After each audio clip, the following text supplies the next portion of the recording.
एक ससुर जी थे और उनकी 3 बहुएं थी। ध्यान से सुनना।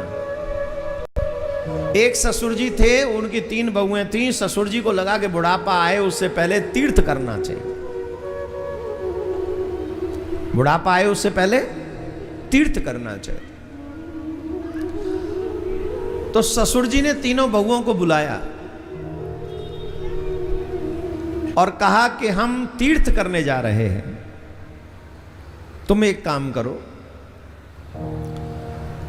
5-5 दाने गेहूं के, एक एक मुट्ठी, 5-5 दाने तो नहीं, एक एक मुट्ठी गेहूं के दाने उन बहुओं को दे दिए कि इनको संभाल के रखना, मैं जब आऊंगा तब तुमसे वापस लूंगा। बड़ी बहू जब ससुर जी चले गए तो बड़ी बहू ने कहा, हम तो सोच रहे थे, क्योंकि पहले तो तीर्थ जाने का मतलब ये था ना, आवे आवे ना भी आवे। आजकल की तरह थोड़ी तीर्थ में कि आज जा रहा हो 2 दिन बाद आ जावेगा। पहला तीर्थ तो तीर्थ ही था। रामेश्वरम चले गए तो कहे नाव पलट गई, वो वहां चले गए तो गंगा सागर, सबरे तीर्थ बार बार गंगा सागर, और गंगा में गंगा पलट गई, वो बड़ा लंबा चौड़ा फाट है वहां, समुद्र जैसी दिखती है गंगा, वहां में नाव पलट गई तो है गो तीर्थ है गो। और वह केदारनाथ बद्रीनाथ पैदल जा रहे हैं यहीं से, ऋषिकेश से ही।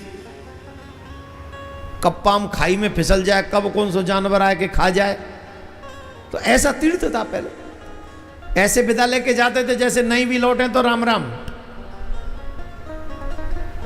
तो ससुर ने कहा कि मैं जा रहा हूं और तुम जब वापस आऊंगा तो गेहूं मुझे वापस चाहिए। बोल ठीक। बड़ी बहू को लगा कि हम तो सोच रहे थे जा रहे हैं तो कुछ करके जाएंगे, अब ये बताओ ये गेहूं दे गए, एक मुट्ठी गेहूं में क्या होता है, तुम्हारा भला, फेंक दिया। दूसरी बहू थोड़ी जो बीच वाली थी, उसको लगा कैसे संभाल के रखूं, एक तो कब तक आएंगे पता नहीं, और कहीं खो जाए तो आके पूछेंगे तो गड़बड़ हो जाएगी। तो उन्होंने पोटली बांधी उसकी, और पोटली बांध के संभाल के रख दी। एक तीसरी बहू थी जो सबसे छोटी थी, उसने दिमाग लड़ाया कि ससुर जी ये गेहूं की पोटली एक मुट्ठी गेहूं दे गए तो साधारण बात तो नहीं होगी, कोई बात तो होगी, और इनको धरे धरे में क्या करूंगे। तो घर के ही बाहर थोड़ा सा खेत था, उसमें उसने डाल दिए। तो डाले एक मुट्ठी, 1 कट्टा भर के गेहूं हो गए। फिर उसने 1 कट्टा पूरा डाल दिया, पूरे 2-4 बोरी हो गए, और वो 2-4 बोरी फिर डाल दी। महाराज गेहूं के धान लग गए, पूरा आनंद हो गया। अब तो 2-3 साल बाद वो ससुर जी लौट के आए तो सबने उनको आदर किया, सत्कार किया, प्रणाम प्रणाम प्रणाम। ससुर जी को याद था कि हम दे के क्या गए, तो पूछा, बेटियों मैंने तुम्हें वो गेहूं दिए थे, अनाज दिया था, वो कहाँ है, लाओ। बोले, बड़ी बहू ने कहा, पिताजी हमने तो उसको फेंक दिया, अब क्या वो गेहूं को संभाल के रखते, 1 मुट्ठी गेहूं, उसमें क्या होता है। बोला अच्छी बात है। दूसरी बहू से कहा, बेटी तुमने क्या किया। बोले अभी लाई पिताजी, वो गई, वो पोटली ढूंढ ढांड के लाई, बोले ये रहे तुम्हारे गेहूं, ये लो, तेरा तुझको अर्पण। बोले ठीक है। तीसरी से पूछा, बेटी तुमने क्या किया, कहाँ है गेहूं। बोले पिताजी मैं यहां तो नहीं ला सकती वो गेहूं, तुम्हें दिखाने लेके चलूंगी गेहूं कहाँ है। बोले चलो। तो उन्हें गोडाउन में लेके गई, कम से कम 1000 बोरियां गेहूं की उस पूरे गोडाउन में लगी हुई थी।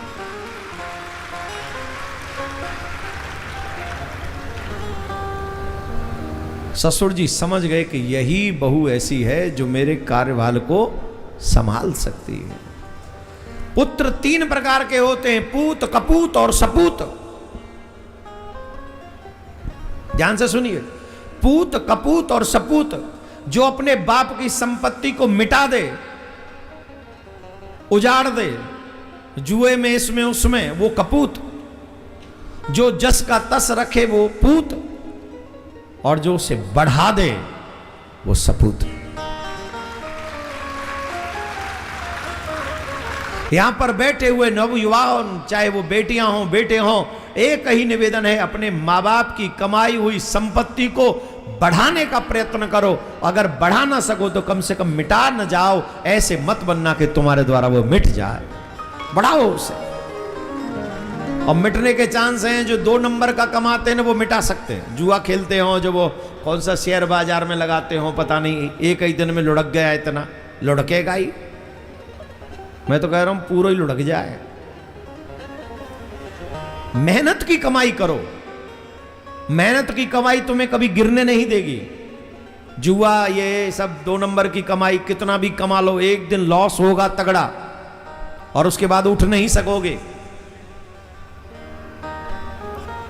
एक सुंदर कथा आती है, एक बार भगवान श्री कृष्ण अपने परिवारी जनों के साथ में जा रहे थे, तो उसी समय वन में जब थे तो उनके बच्चों को प्यास लगी कि हमें तो प्यास लग रही है। बोले जाओ देख के आओ कोई जल स्रोत है कहीं।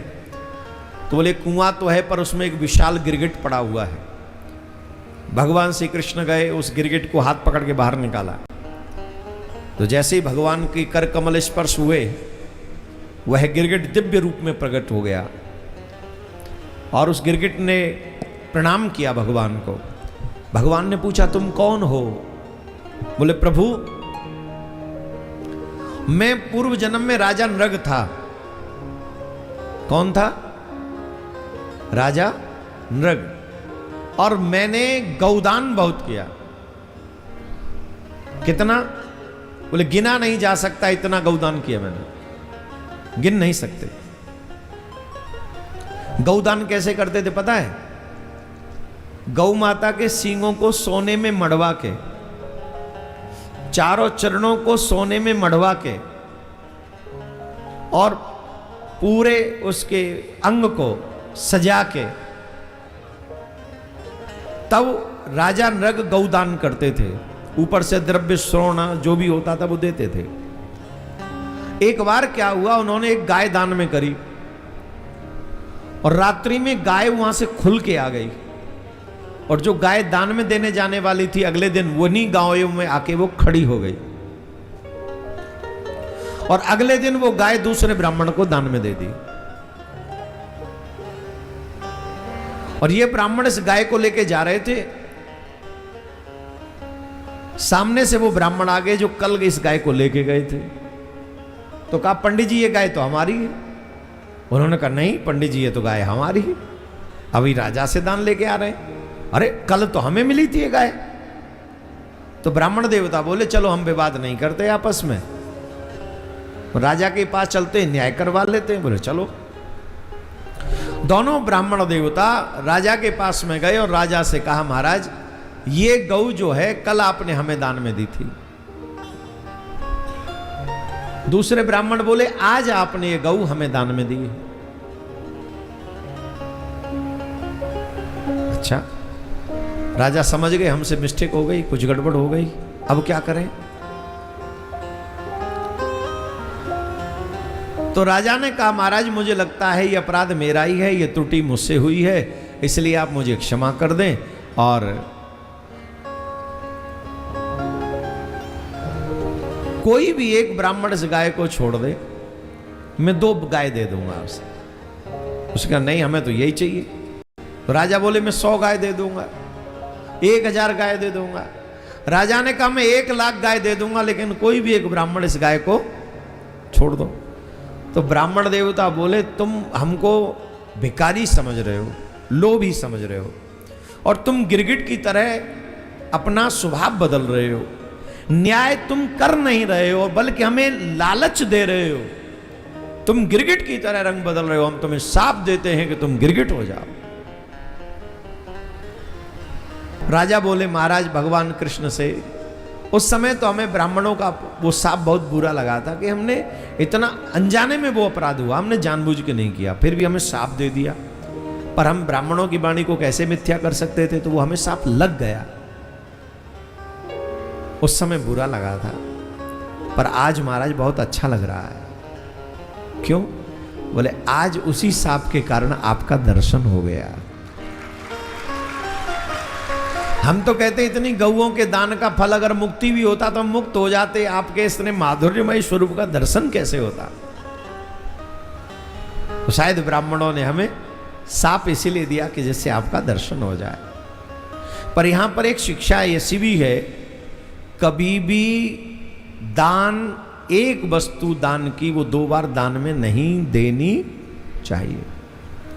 कई व्यक्ति बहुत झूठ बोलते हैं दान देने में। हम लोग तो इस फील्ड के हैं, दान लेने वालों में है ना हम लोग, तो हम तो जानते हैं कब कितना झूठ। मैंने अपनी लाइफ में जितना दान के विषय में झूठ सुना है शायद ही किसी ने सुना हो।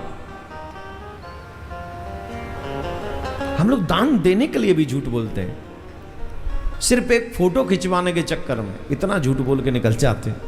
नहीं, अपनी वाणी पर सत्य की स्थापना कीजिए। आप अगर दान नहीं कर सकते हैं तो आपको बोलना भी नहीं चाहिए, कभी मत बोलो। असत्य बोलने से बहुत पाप लगता है और सत्य बोलने से बहुत पुण्य मिलता है।